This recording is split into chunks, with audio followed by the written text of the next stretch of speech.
بسم اللہ الرحمن الرحیم۔ السلام علیکم۔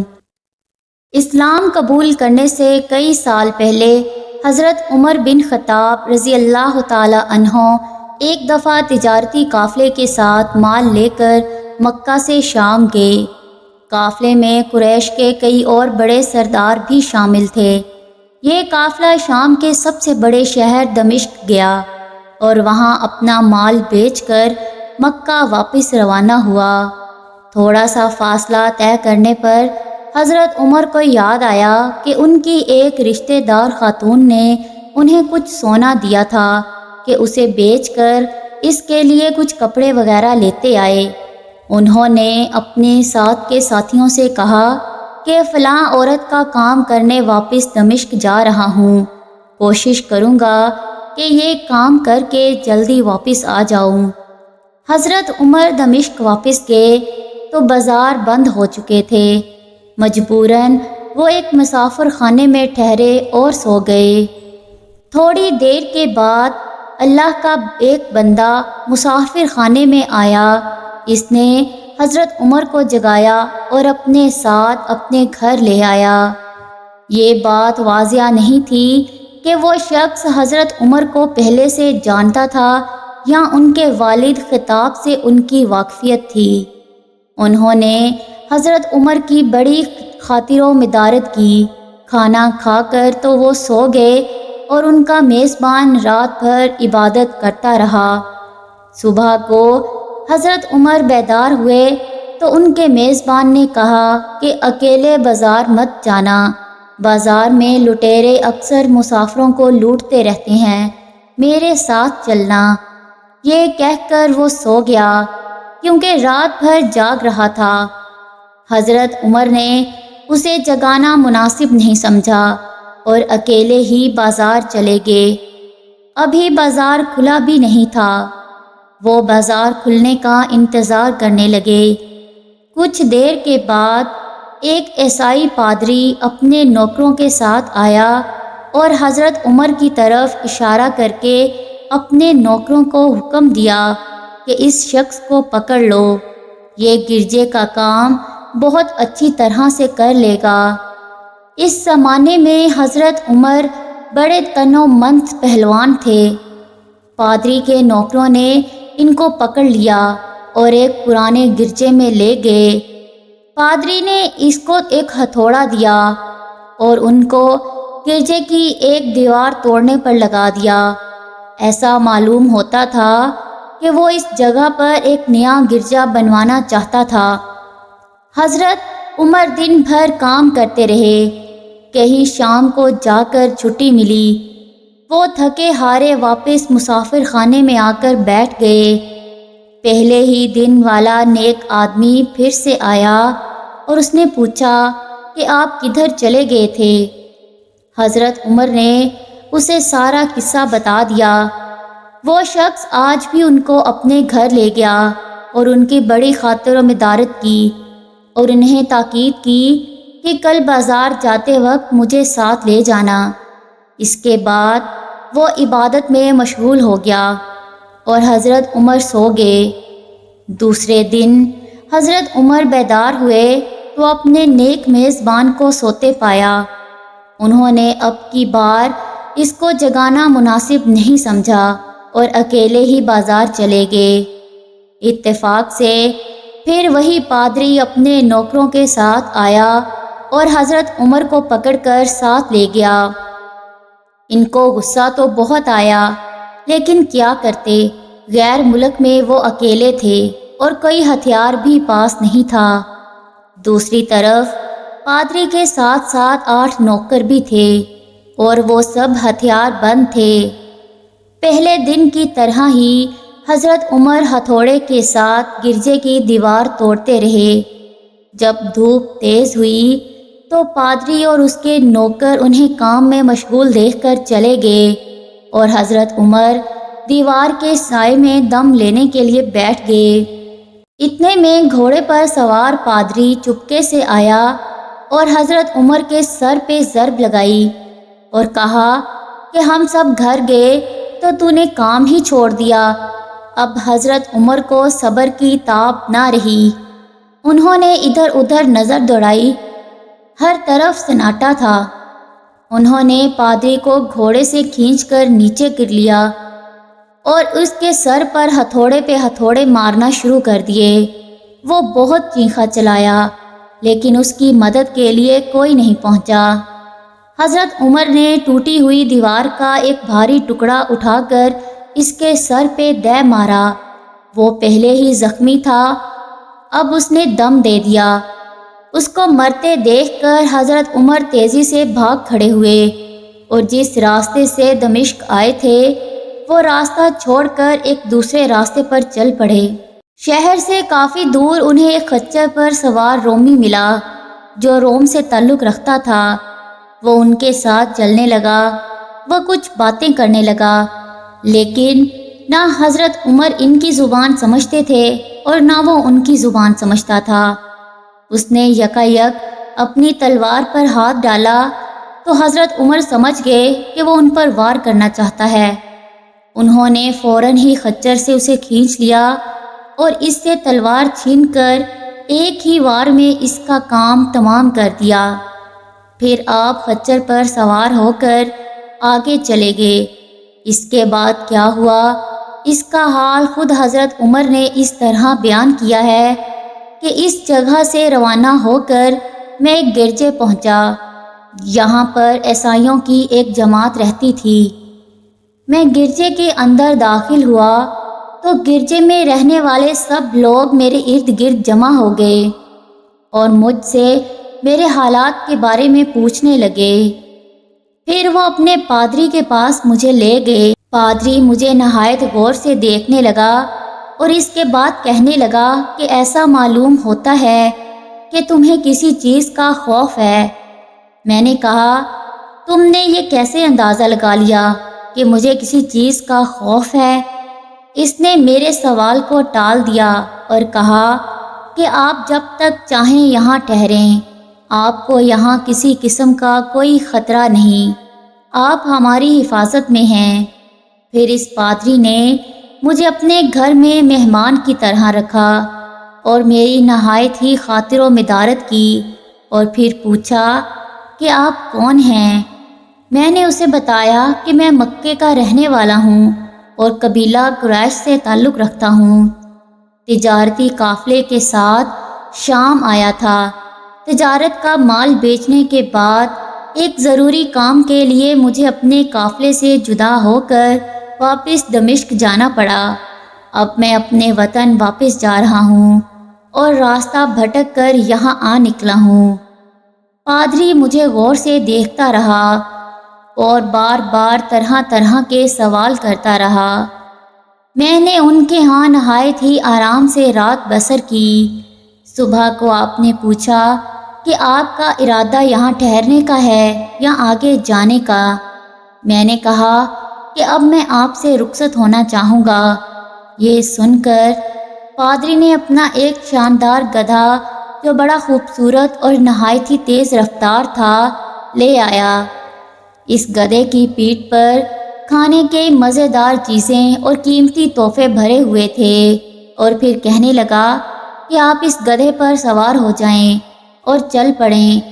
راستے میں آپ کا گزر کسی عیسائی کے مکان کے پاس سے ہوگا تو وہ آپ کو اس گدھے پر سوار دیکھ کر آپ کی بے حد تعظیم کرے گا اور آپ کی خاطر و مدارت میں کوئی کسر نہیں چھوڑے گا۔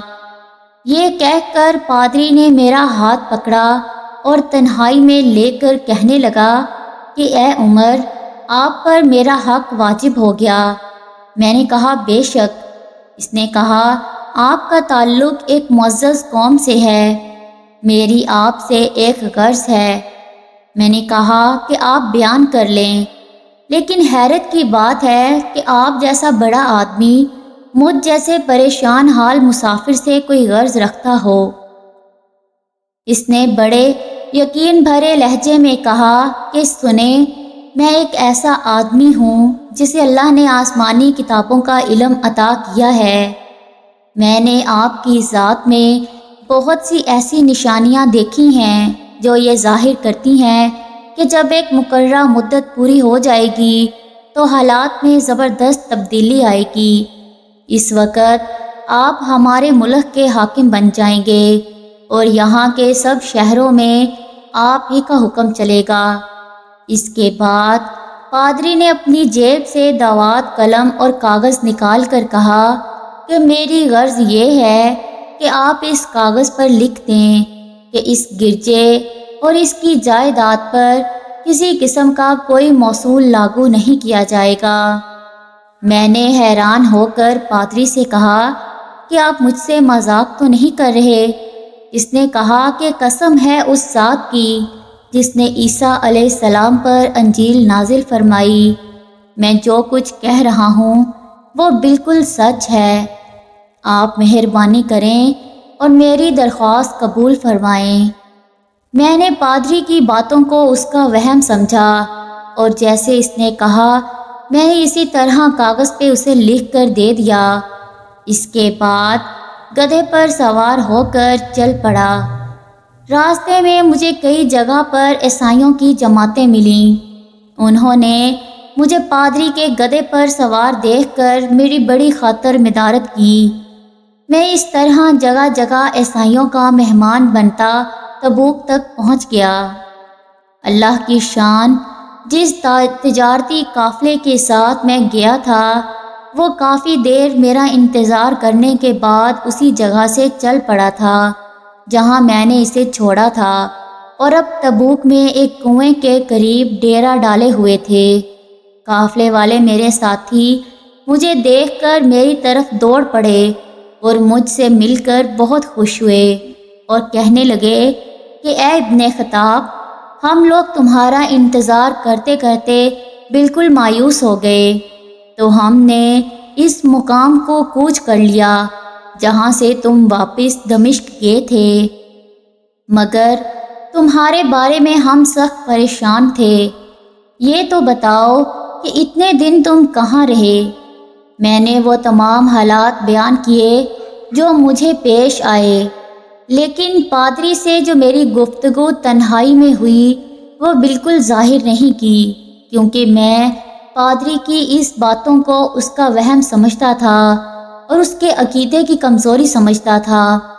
قریش کے ایک سردار ابو سفیہ بھی اس قافلے میں شامل تھے۔ انہوں نے مجھے اس شاندار گدھے پر سوار دیکھ کر کہا، ارے تم لوگ اس نوجوان کی اقبال مندی تو دیکھو، اسے کسی ایسے میدان میں چھوڑ دیا جائے جہاں نہ پانی ہو نہ سبزہ، پھر بھی اسے رزق مل جائے گا۔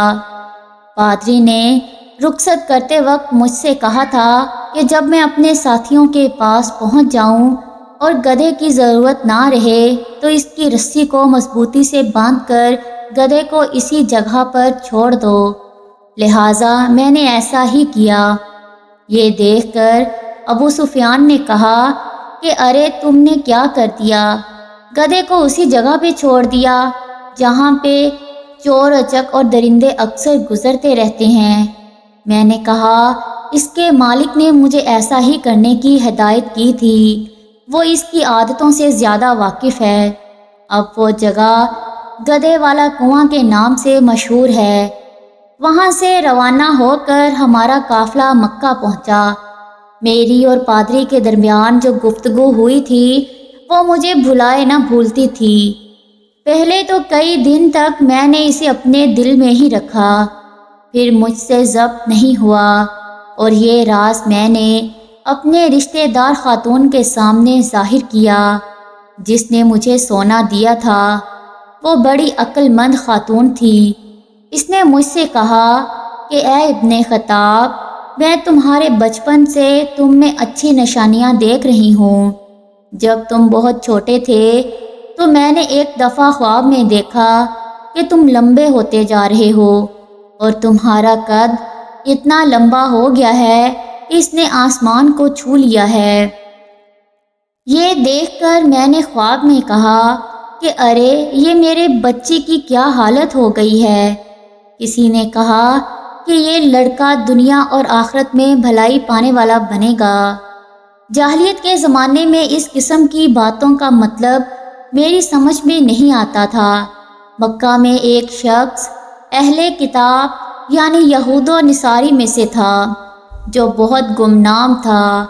عام لوگ تو اس سے واقف بھی نہیں تھے، لیکن قریش کے کچھ سردار اسے پہچانتے تھے اور اس کی بہت عزت کرتے تھے۔ ایک دن دوپہر کے وقت میں اس کے ہاں گیا اور اسے جا کر کہا کہ میں آپ سے چند باتیں کرنا چاہتا ہوں اور چاہتا ہوں کہ آپ ان کو اپنے دل میں راز بنا کر رکھیں اور کسی کے سامنے ظاہر نہ کریں۔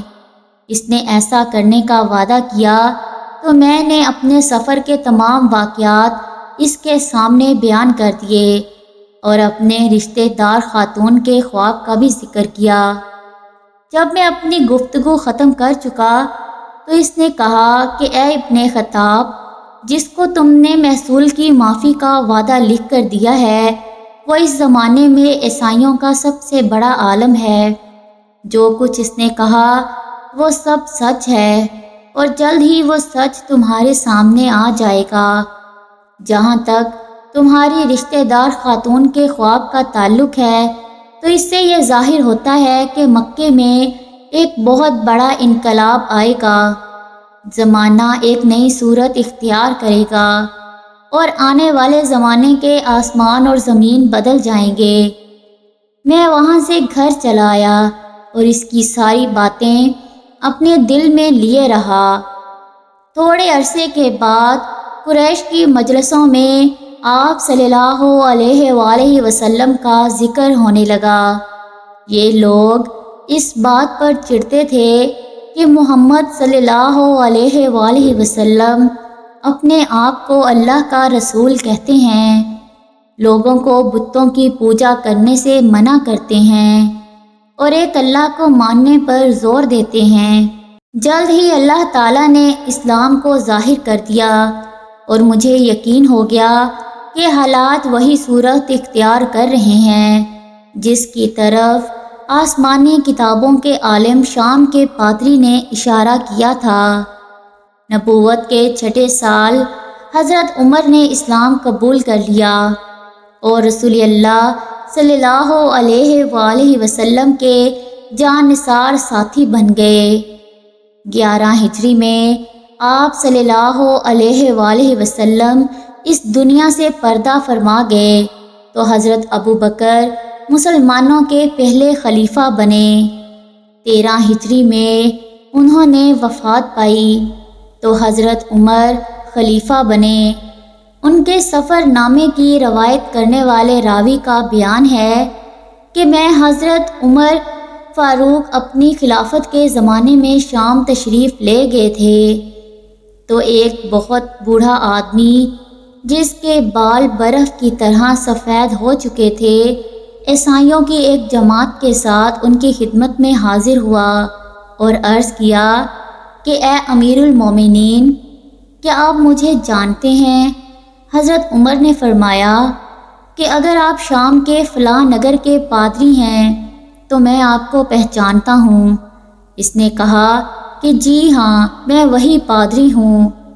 حضرت عمر فاروق رضی اللہ تعالی عنہ نے فرمایا کہ میں نے آپ سے لکھ کر جو عہد کیا تھا وہ آج بھی قائم ہے۔ اللہ تعالیٰ نے اپنے رسول صلی اللہ علیہ وآلہ وسلم کے ذریعے ہمیں عزت بخشی۔ انہوں نے ہمیں اللہ تعالیٰ کے پسندیدہ دین اسلام کی طرف دعوت دی اور ہم نے یہ قبول کی۔ آپ ہی نے مجھے ان باتوں سے آگاہ کیا تھا۔ اب آپ کو کون سی چیز اسلام سے قبول کرنے سے روکتی ہے؟ بوڑھے پادری نے حضرت عمر کی باتیں سن کر اسی وقت اپنے ساتھیوں سمیت کلمہ پڑھ کر اسلام کی دولت حاصل کر لی۔ اللہ تعالیٰ ہم سب کو قلب سلیم عطا فرمائے اور قرآن اور حدیث پہ چلنے کی توفیق عطا فرمائے، آمین۔ ویڈیو پسند آئی ہے تو ویڈیو کو لائک کر دیں، چینل کو سبسکرائب کر دیں اور بیل آئیکن پریس کر دیں تاکہ آنے والی ہر نئی ویڈیو کا نوٹیفیکیشن آپ کو بآسانی مل سکے۔ اللہ حافظ۔